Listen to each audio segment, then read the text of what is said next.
Good morning. Good morning. And welcome to our Wednesday morning class, coming to you from HeartLight Spiritual Center here in Charlotte. We want to welcome you that are with us today in person and you that are joining us online. We want to welcome you, and also you that will catch us later in the download. We want to welcome you also. Well, this is a big day because we're moving out of 3D to 4D.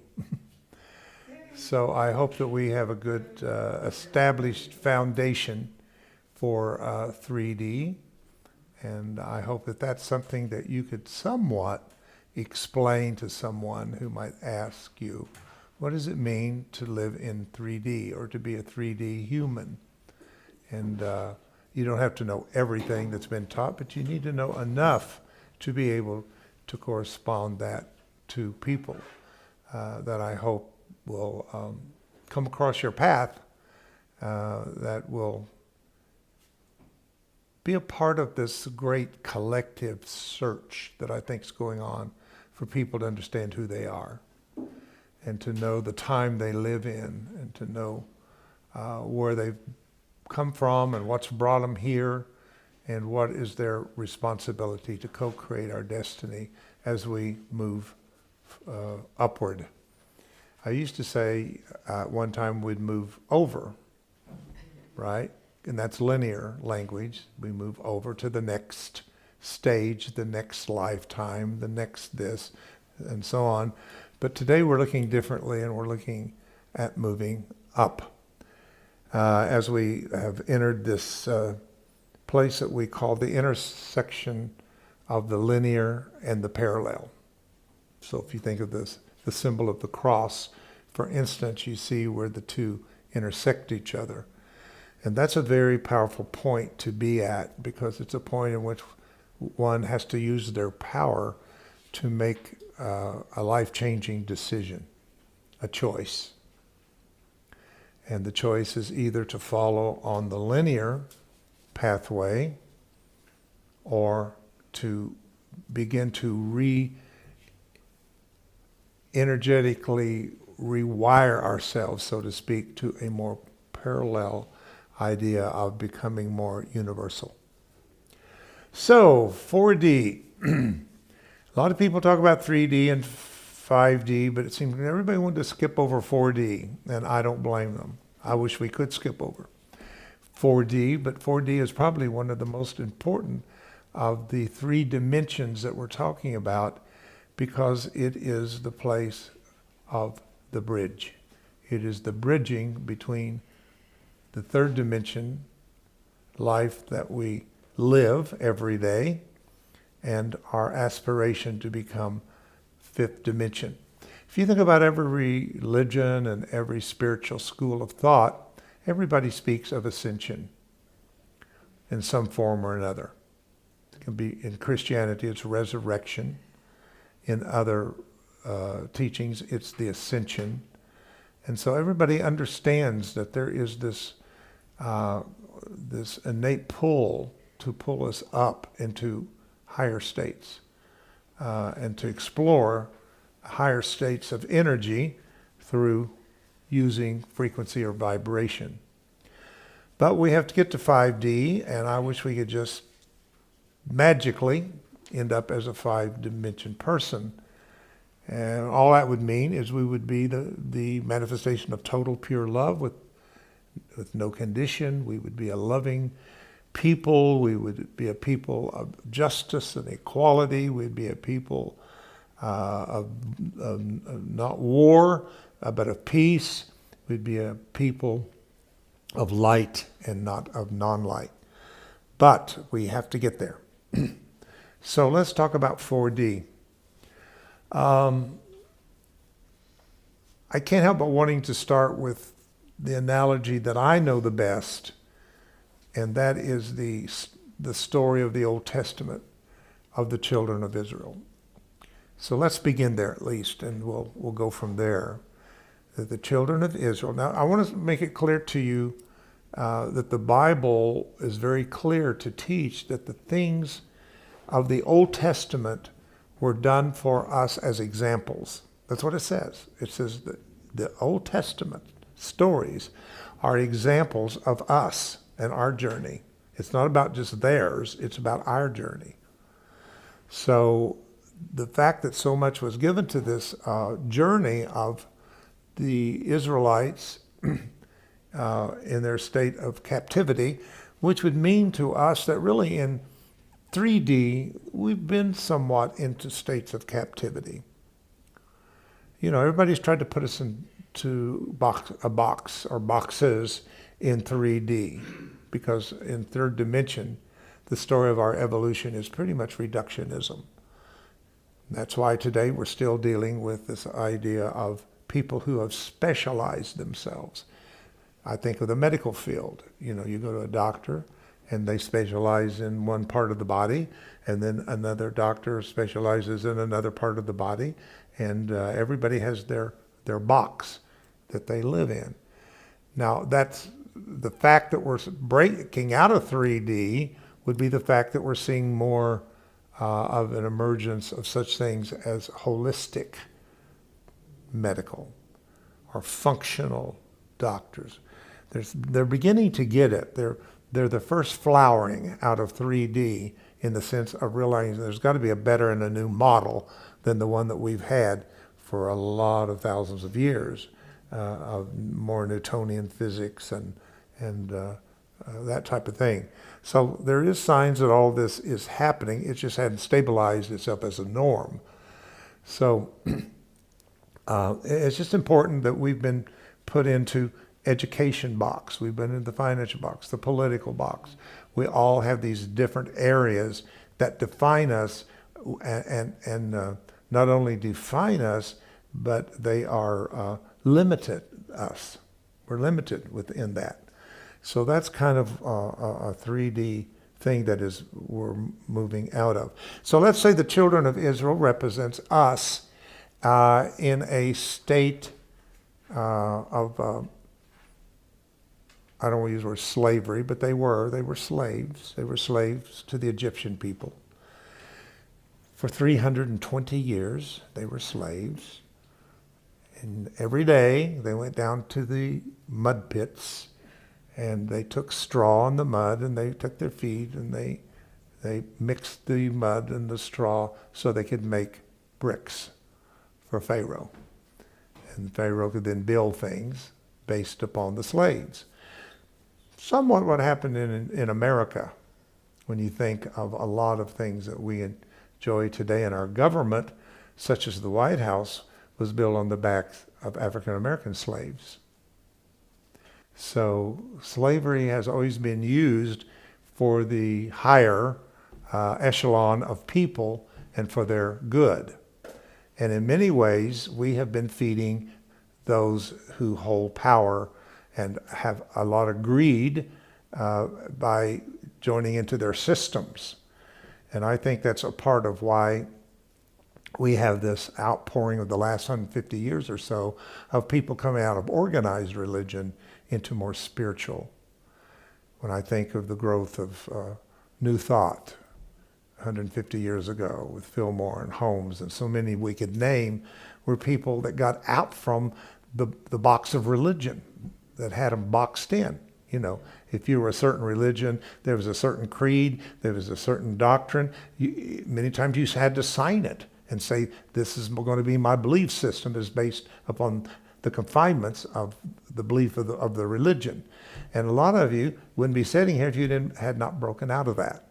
And you begin to think for yourself, and you begin to study for yourself, and you begin to find out things were maybe not maybe, but was very different from what was being told to you. So an exodus has begun out of Egypt.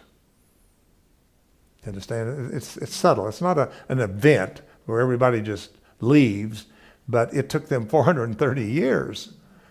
Look how long it's still dealing with African Americans to get out of that slavery mentality and the story of America and all of that. It didn't happen overnight. It didn't happen the day that the law was passed for equality of voting and all of that kind of thing.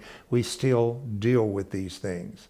So the 320 years just represents a time of process, a season of process, when it began and people begin to be restless and begin to say there's got to be a better way.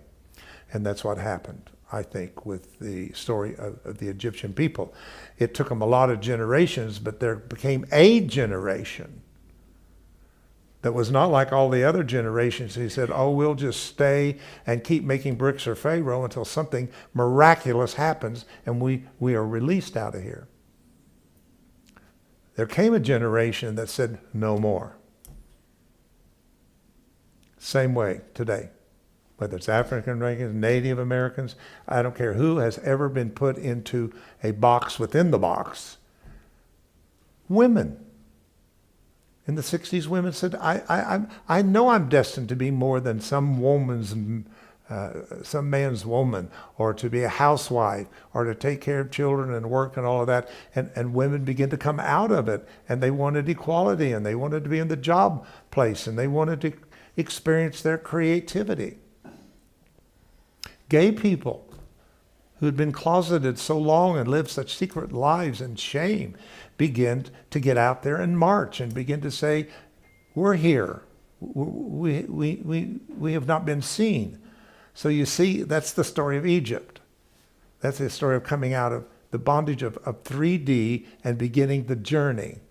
Now, a lot of us, like them, I'm sure they thought, okay, the minute we get out of Egypt, once we get out under Pharaoh, we will have the promise, because we've been promised a land where milk and honey flows, and this will be our land, and this will be the place we can create our destiny.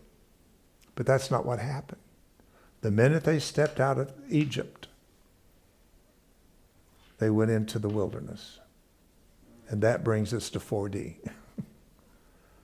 4D is the wilderness that bridged Egypt with the land of milk and honey. So let's say between 3D and 5D was 4D. And this is why I think this teaching is so relevant and so important to get to people who are not understanding what is going on. A lot of us, including myself, and I've shared this with you, I was a part of a movement in the 80s and 90s of immortalists. We literally believed that the Bible was literal when it said, you shall never die. He that eateth the bread which cometh down from heaven, you shall not die. Or the last enemy shall be put underfoot is death.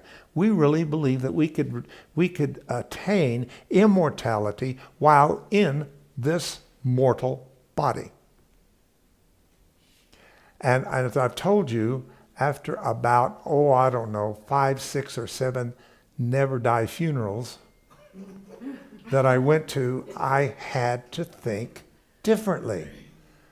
And I was doing well in this movement. I had a very big following, doing very well. But I had to stand up and challenge them and say, folks, this is not working the way we thought it was. You thought all you had to do is believe a few scriptures and you'd move from a mortal body to an immortal body. It just didn't work.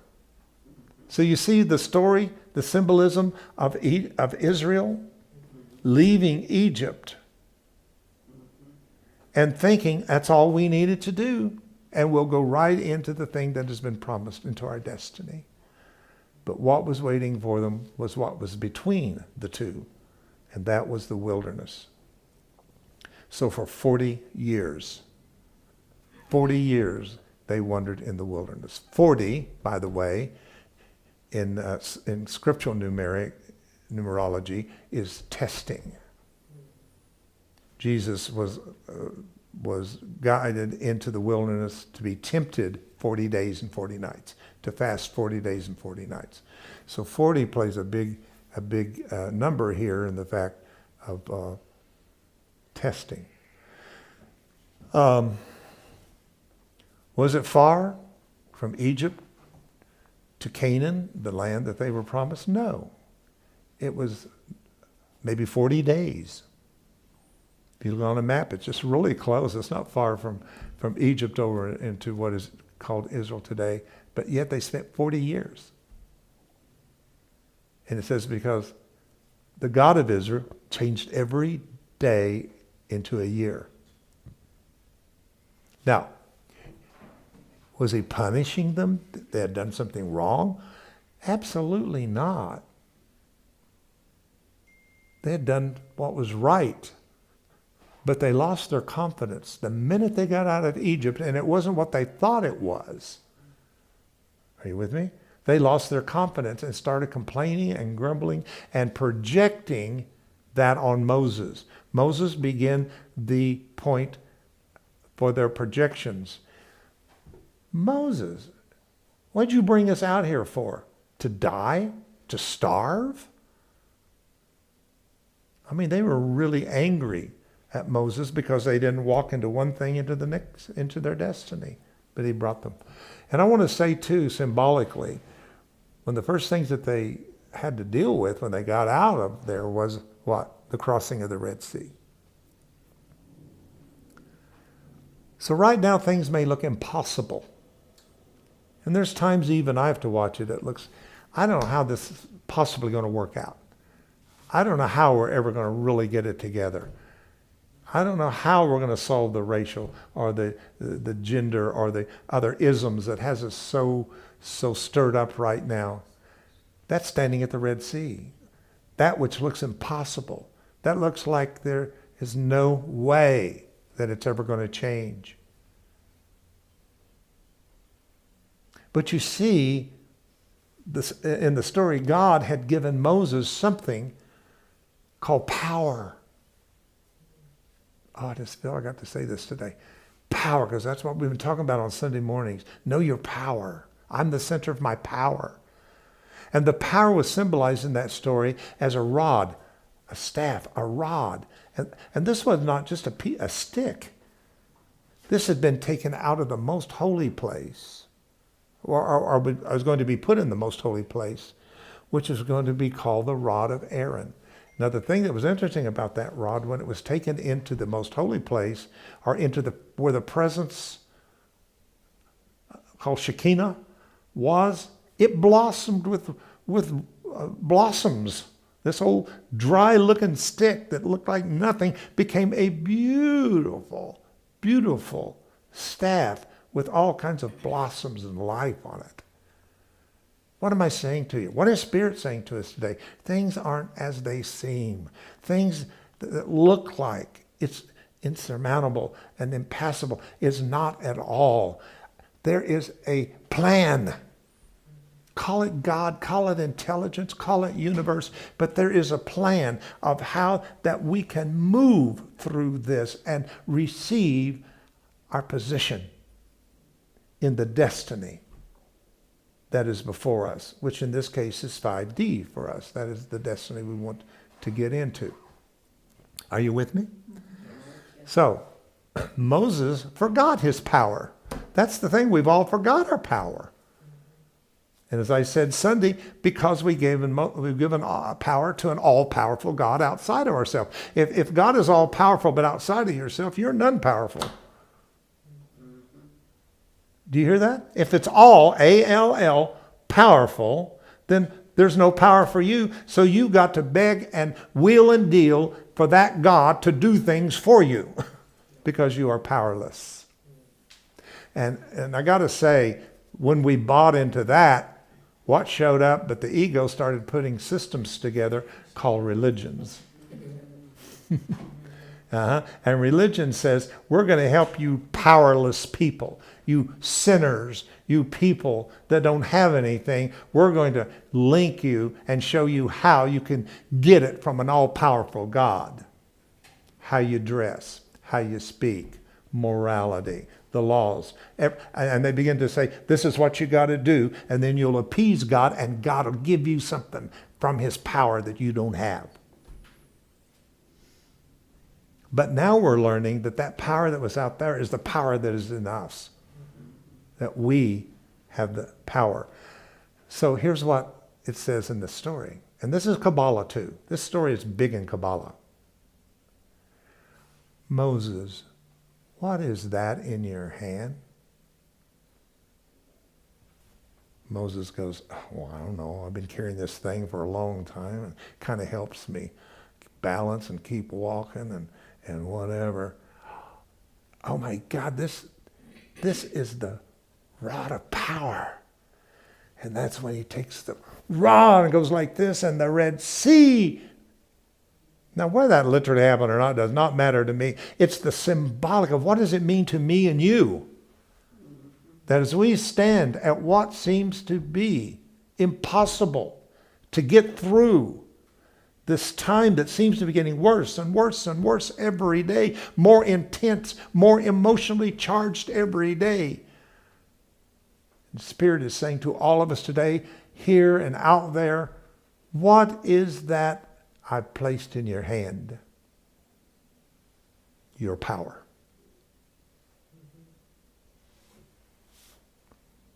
So they entered into the wilderness, which is a symbol of 4D. So let's talk about 4D.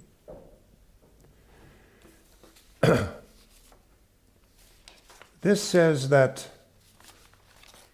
one of the greatest things to master is our emotional energy that is challenging us today before we can go into 5D. So let's go back to the story.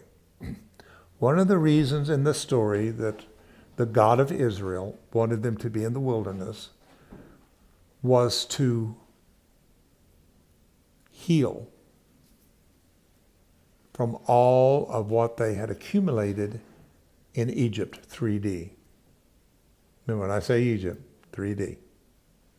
Can you imagine, for all those hundreds of years, how angry they were, how they lost their confidence, how they lost so much in that period of time that seemed to build up and build up and build up, was passed from generation to generation. And again, that's the story of today in many, many areas of people that try to fit in and appease the power of the elite. I'm going to be careful here. But this is kind of how you make it in 3D. You kind of have to give a lot of your power away. I know women have. For women to be in an all-man's world, and business world, has a lot of times had to conform to more of the male or man energy, we'd say. Women have had to fight just for the same pay that a man gets. And all these things have been going on in 3D that has built up and built up and built up a lot of emotional energy that at some point shows up. And I've said this too before you, and I'll use the physical body. If you keep putting a lot of toxicity into the human body, eating a lot of junk, eating a lot of stuff that you should not be eating with, not taking care of the digestive system, so on and so forth. If people don't take care of that and try to do something to keep things in balance or equilibrium, the toxicity builds and builds and builds. And when it builds to a certain level, then it begins to show on the body. And it took a long time. Maybe it took years, maybe it took months before it shows up. But the next thing you know, you got an eye situation, you got an ear situation, you got rash, you got breakouts. And of course, television has got a medicine for everything that goes on that will help you for lots of money to assist that. And because people don't understand that this is our own pathologies erupting on the body. Now think of the body politic and the toxicity that has gone in, the injustice, The greed that has built and built and built until it is now emerging on the body politic. Now, if it comes out on your body, if you're smart, you'll do something about it. Change your diet, drink more water, adjust your diet, whatever you need to do, get better rest, whatever it takes to try to bring the body back as close to equilibrium as you can, or you will ignore it and things will get worse. And next thing you will have a very serious disease, oftentimes unto death. That started a long time ago. I mean, people think things just pop up, it just happens overnight, like I wake up and I have cancer. No, something's been going on for a long time that could have been taken care of, but it wasn't, and therefore that pattern emotional pattern, that energy pattern has built and built and built until it shows up. So the children of Israel had their stuff, is what I'm saying, to deal with. They were not candidates to go over into the land. See? Maybe they thought, okay, we'll just get over there and then we'll deal with it. Once we get into the Canaan, into the land of Beulah land, it's called, which is Hebrew for married land. This is where they're going to marry their destiny and be one with it. Then we'll work on it. And God said, no, you can't go over into that. You have to do the work between leaving and getting there. Are you with me? 4D. 4D is really the work. It said that generation was so angry that they were people of war. They were war. They had war in them. And God said, you can't go over there and have war. This is a land of where the milk and honey flows, where peace is. So that means you're going to stay out here in 4D, wilderness, until you have balanced, taken care of all of these emotions that you've brought out of Egypt with you. So we're bringing stuff out of 3D with us. I call it karmic debt. See, I call it karmic debt. We have a debt. And so I don't know how else to say that. We just have a debt. We just have a debt. And that means that we've not used our free will to balance the emotional body, for instance. That we have suppressed most everything. And here's the thing that is you have to be careful about. Think of the iceberg. When you get into positive thinking and all of that, again, not putting that down. Positive thinking is a good thing, but it's not enough. So sometimes you see people, just the tip of them, because they act right, they say right, they do all the right things that makes them, oh, what a lovely, positive, wonderful person that is. But when you go emerge down into where most of them live, you can find a lot of unfinished emotional issues from childhood, from past lives, from generation stuff to your DNA, to whatever it is that we've not balanced and taken care of, ends up in a karmic debt place. Okay? So what does that mean? That means a lot of stuff is showing up right now. And I thought all the good stuff was going to show up. I'm like everybody else. I want to get out of Egypt. That was it. I was through. And then I get out in the wilderness and everything starts showing up that I didn't take care of the 300 and some years I was in Egypt, so to speak, symbolically. So I don't care if you're a minister, a spiritual leader of a community. I don't care if you've got a best-selling book on spirituality. I don't care if you are popular and have millions of followers because you've got a good, positive spiritual talk. stuff is coming up there too. It's coming up there too.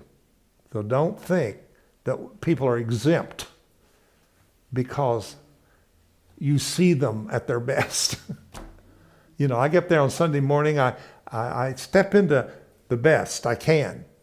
But that doesn't mean I'm not dealing with things underneath. It doesn't mean that during the week I didn't have something come up, or I have some fear or some doubt, some anger, or hopelessness, or whatever is not down under there somewhere. And I'm saying that because this is where I think authenticity becomes so powerful right now, that people get real with each other and not wear their positiveness as an outer garment. And that's why I want us to get back to our community meetings and get back to some of the spaces that we can really feel safe to get real with each other and really do some of the work that needs to be done and intensified in 4D. So 4D is a place of integrating emotions and our polarities that we have experienced in the 3D world. When we do, then we can access upper 5D dimensions and beyond. So there's a canopy, well, I'll show you, that comes out of Barbara Hand-Clow's book. It's kind of interesting the way she puts it. I thought I'd share it with you. Tim has it somewhere, I think. It's interesting.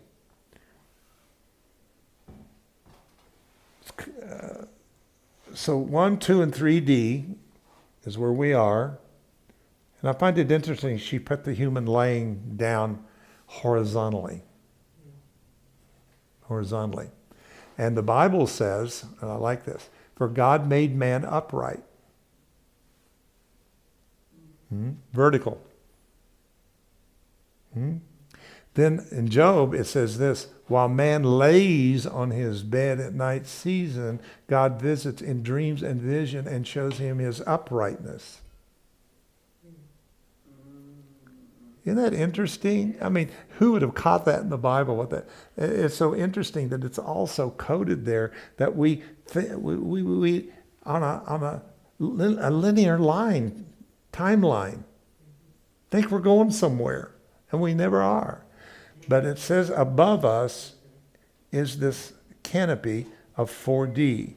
And in 4D is when all of the higher dimensions, in this case 9, begin to send information to us. To us. So it's like the universe, God, whatever you choose to call it, has made available everything to us that we need. But as it comes into 4D, it takes on a complexity rather than a simplicity. So remember, 4D still holds 1, 2, and 3. So you can't separate 1 from 2, 2 from 3, 3 from 4, because they all are a part of what makes them what they are as the other dimensions. She says that it's in this dimension that we have the possibility of archetypes in the collective consciousness. And some of these archetypes would be meeting Jesus, Buddha, and the goddess. Well, that sounds good, but here's the other part. As well as demons and devils. So everything in 3D that we have made, because in 3D we started separating the polarities into good and evil. God and the devil, sin and sinner, heaven and hell. Isn't that what 3D thinking is built on? All religions are built on this. Whereas in what was supposed to happen was that they were to work together And the greatest archetype would have been the yin-yang symbol. The light and the dark side as one working together. So we did not do that. And what we did was that as this information coming from fifth dimension, sixth dimension, and these higher spiritual messages started coming, we begin to place them through judgment into one polarity or the other. In other words, I think this is good, I think this is bad. I think this is evil, I think this is good. And the thing is at that point, we're still in a lot of free will, and what one was saying is good and one is evil. One was saying, no, the evil is good and the good is evil.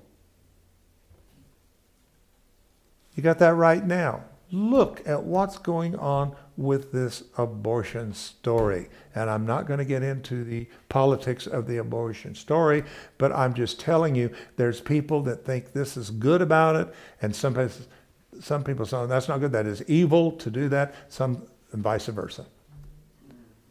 And because we have identified with only one pole, to make ourselves right, we have to be against those who oppose us.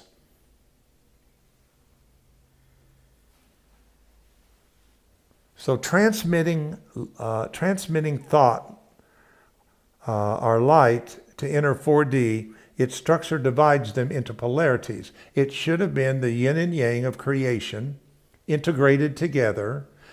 But I really feel that those early forefathers, they weren't perfect. George Washington was perfect, but they were a part of societies that I think had some universal secrets to them. I really do. And I think they really understood that this, what's called the American experiment, was a great idea to have the conservative and the liberal, the Democrat and the Republic, because they wanted it to work together. And it has at times. I mean, I've never, I had to be careful here. I've never felt as strongly about some things as I do now growing up, because things were not in such an extremity. Democrats were Democrats and had democratic thinking of what it means to be a Democrat. Republicans had, my grandmother and my grandfather were Republicans. My parents were Democrats. And I could go between the two and not have a knockdown drag out about it, because really there was some good things that was happening between the two. So all of this really kind of started maybe around the 80s. Now I'm going to get in trouble. Well, in the 80s. Brewing for a long time, just like absolutely, but it really began to show its head in the 80s with some of the direction that was being given to some of the poles to the other that separated it further, is what I'm saying, until it built to what we basically have now. So I'm saying all that and tiptoeing around my personal political issue with that. So we're entering into this fourth dimension with all of these charged emotional feelings that separate and divide us. We got to work it out in 4D. And the way that it's got to be worked out, in my opinion, for whatever that's worth, is to open up genuine communication. Do you realize I don't know where the communication is? When's the last town hall you've seen where there was both sides, even the extremities of the right and the left, talking to each other? I just haven't seen it. We've totally lost all communication with each other. And therefore we're just feeding back on ourselves, feeding back on ourselves, and nobody is trying to find out, why do you feel that way? Why do you think that way? Now, this is what I think has to happen in 4D that's going to make the difference, is those who will step out and not be a part of the extremities of either pole. Now, that doesn't mean we who stand in the gap and make up the hedge, I call it. That's one of our sayings. HeartLight standing in the gap, making up the hedge. That doesn't mean that I have to lose all my political ideas or my values of what I think things are. But what it means is I'm willing to get into the middle and communicate. There's people here in this group that could benefit if we would have an authentic, probably, communication. But we're even a little afraid of each other. If we know that somebody has a totally different political pole than mine, it's just better keep your mouth shut and let's not talk about it. I disagree. But I think there's a place for it. I think there is an environment for it. I think we have to get into a meditative, prayerful environment to even begin and not let this fourth dimension emotional charge take over and knock us out consciously, where we stop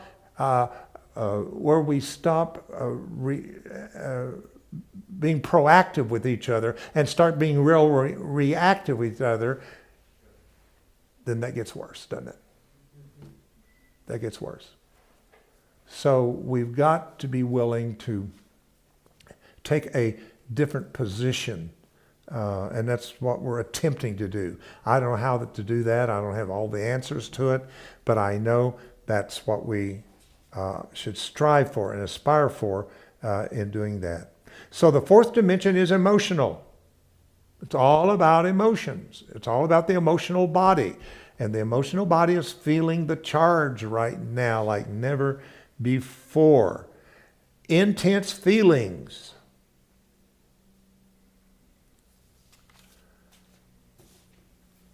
So it seems the directors, I like the way she puts it, the directors of 4D. Now, who are the directors of 4D, I said? This is my opinion.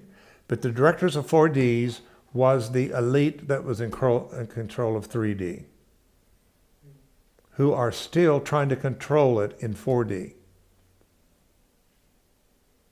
In other words, help me, Holy Spirit.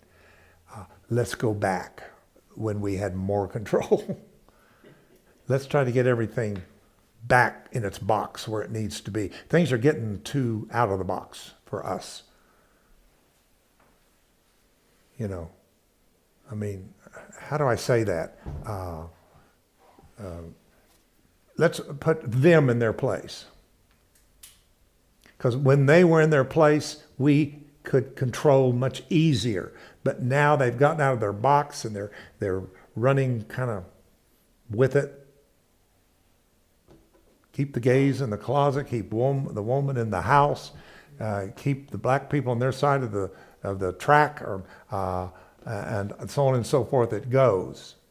That's what they would like to see. And as far as I'm concerned, and if I'm wrong, please excuse me, I ask for your forgiveness, but I believe that is coded in Make America Great Again.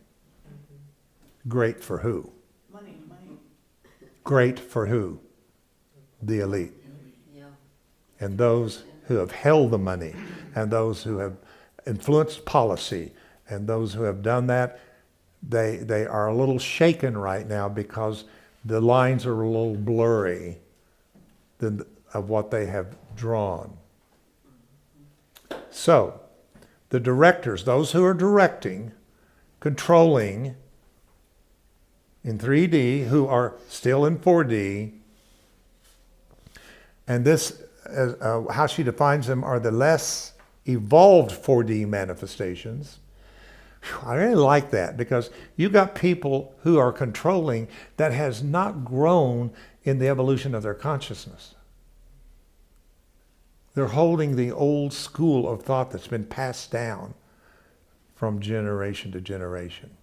And you all know that. You know there's secret societies. You know, I just rewatched these movies on the Skull and Bones,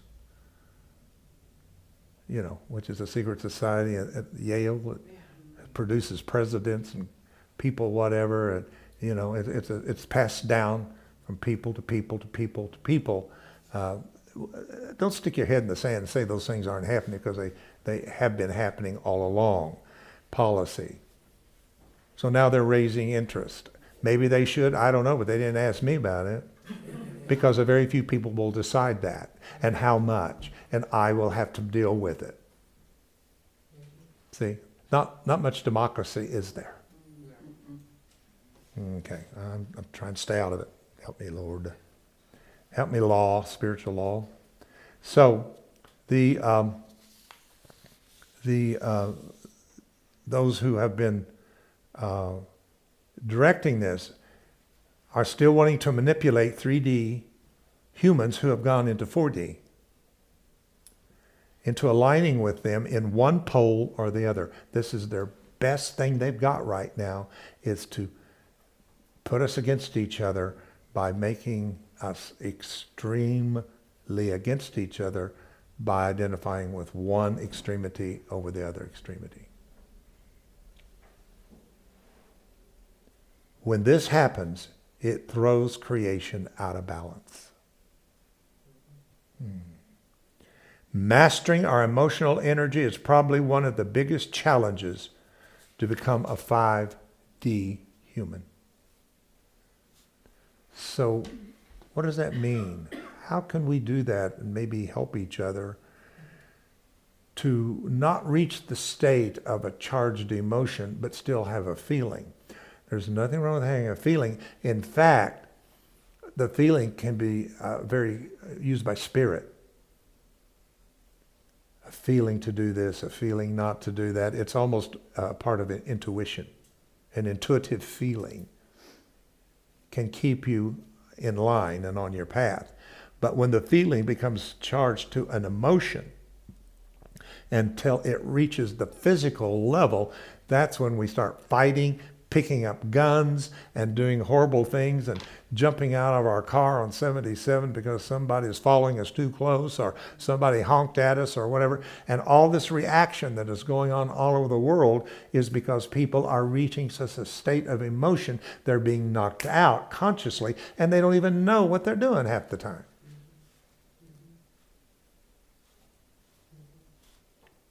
So how do we bring things down? How do we walk it down?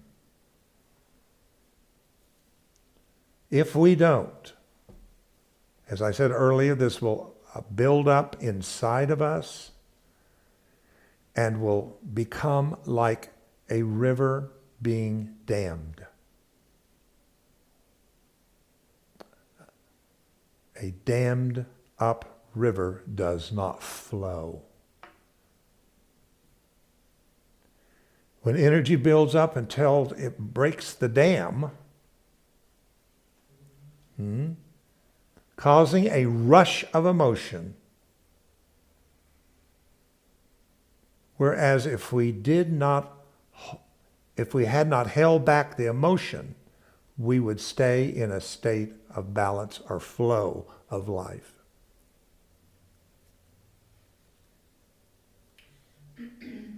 So we built a lot up in 3D in our story, and when we experience 4D, the dam breaks and the emotion emerges overwhelmingly to take over.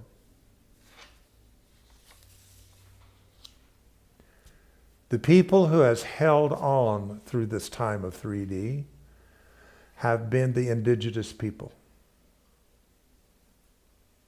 who are 2D.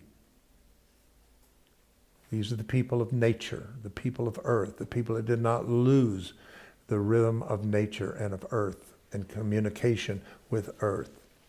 Native Americans, etc., etc. They allowed, and I get this, and I want you to hear me, HeartLight. How they did this was through dance, song, drumming. You hear me? Why I encourage you over there to start showing a little bit? Because the Native Americans danced in, they're called the kivas. They're still out in New Mexico. They're caves or inlets. They danced and danced and danced until they had nothing left in them because they got it all out. Sweat lodges gets it all out. What are you doing to get it out of you? Are you just holding it in because I'm reserved? I've always been reserved. My family was reserved. The church I was raised in was reserved, and I don't dare show any my feelings.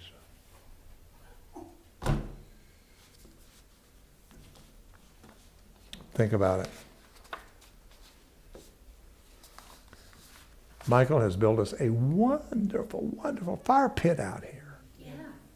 I hope soon we can get something together and have a drumming or have a dance or something. Maybe you'll do it there where you won't do it over there. I think people come in there on Sunday morning and they go right back into their church mentality that they learned in the first chakra. I mean, I do. I can act Pentecostally because that's my first chakra. First thing I did was seeing people run around jumping and dancing and carrying on. So that's very easy for me, but you that are Catholic or Methodist or Episcopalian or whatever probably had a whole different idea of the reverence of God. God is the state of awe. I think it's a great idea to take us out of the building into nature. Yeah, maybe that's what we 100%. maybe that's what we need.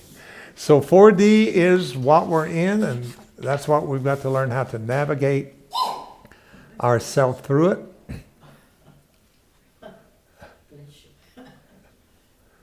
So this is where we are, and there's no way to get around it.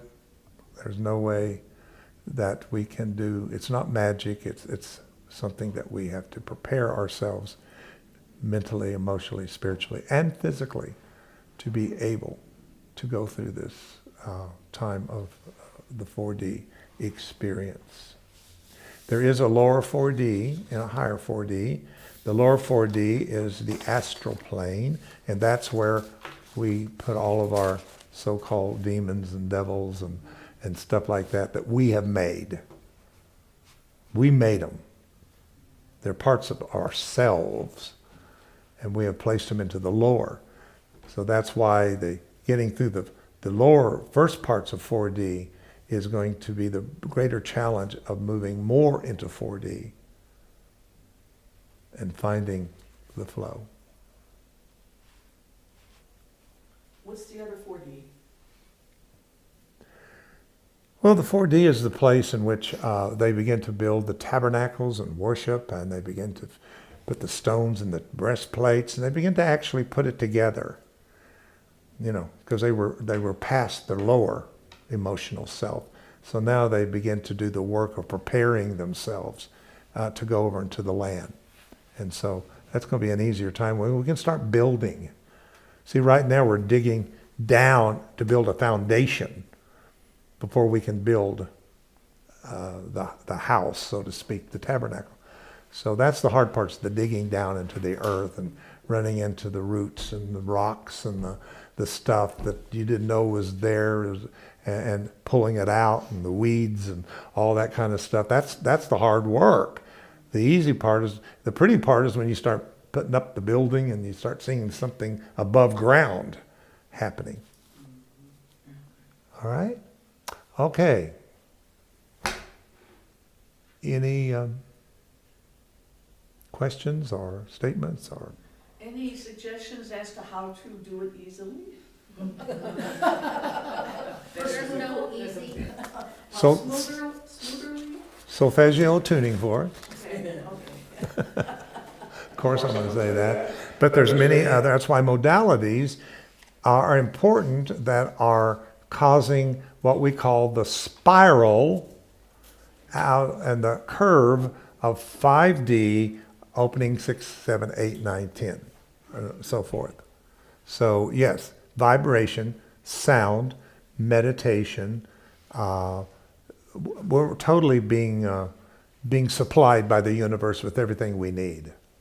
Just like they were supplied with gold and fine twined linen and wood, and they built a tabernacle out of all that stuff. Those things meant nothing by themselves, but put together into a plan, they built a tabernacle. So while they're in the wilderness, they can enter into the tabernacle and they can restore themselves and they can hear the voice of God and they can do all the things that prepared them for the next step until they reached the land. And once they got to the land, they didn't need a tabernacle, they built a temple. Tabernacles move, temples are stationary. So yeah, there's that. Anybody else? We got 3 minutes or so.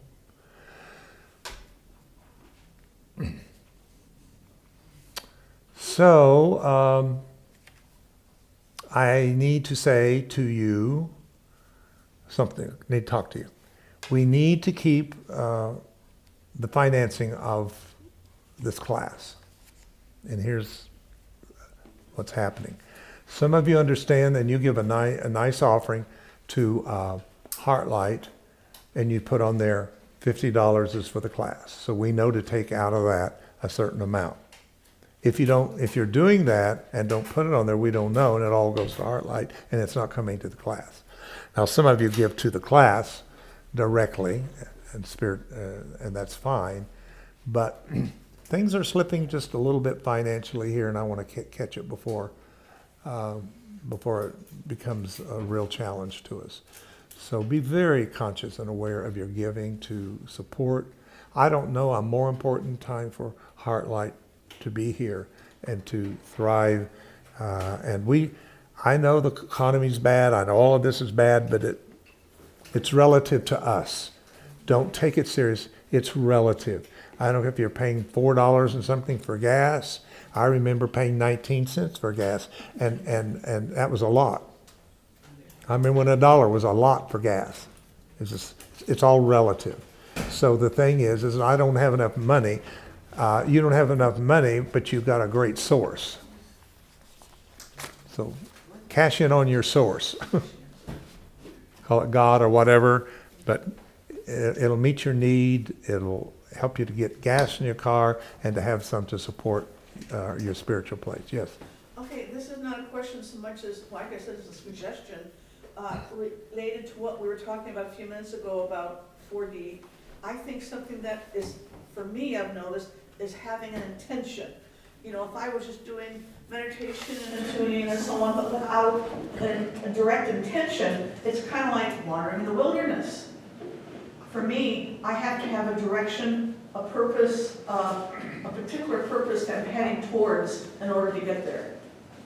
I don't know what it would be for the universe or America, but I think, you know, maybe just the intention of kindness would be good. That'd be a good one. I'll take that. Just to be kind to each other. Human kind. Can we be both? I have a t-shirt that says that. I didn't just make that up. Humankind. Can we be both? Human and kind at the same time.